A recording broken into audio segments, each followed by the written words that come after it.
سلام. سلام خانم. بفرمایید. شما زنگ زده بودید من و سرپرست لازم کار داشتید؟ بله بله. بله. داخل شهر خارج بودم شکست وصل شد. بله بله. خوب هستید؟ شما آقای؟ بله؟ شما آقای؟ من اشتیم نره. بله. آقای اسکندری، من از شرکت ایمن پیشتاد مزاحمتون میشم در رابطه با دستگاه هشدار دهنده نشت گاز. من الان چند دقیقه است دارم فکر میکنم. بله. گازمان نشت نداره. میدونم نشت نداره ولی من میدونید گازمان نشت داره. خب خبر که نمیکنه، خبر میکنه نشت گاز. شما رو؟ نه شما رو. مثلا که اگه یه موقع خدایی نکرده اتفاق بیفته اون موقع میخواین چیکار کنید؟ اون موقع چی؟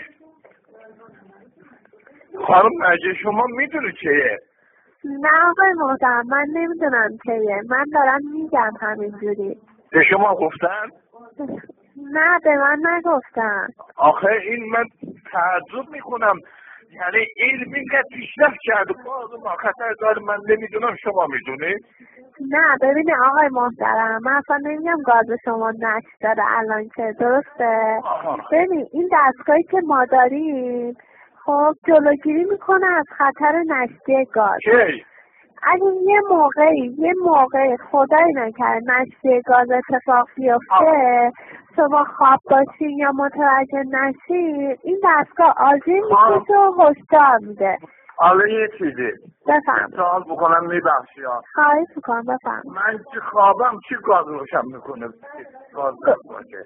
نه برای شما بخاری اصلا وصل نمیکنید تو زمستون؟ بخاری؟ بله. زوده. بله؟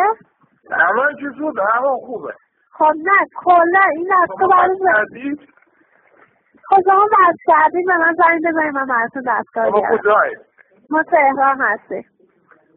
تهران؟ بله.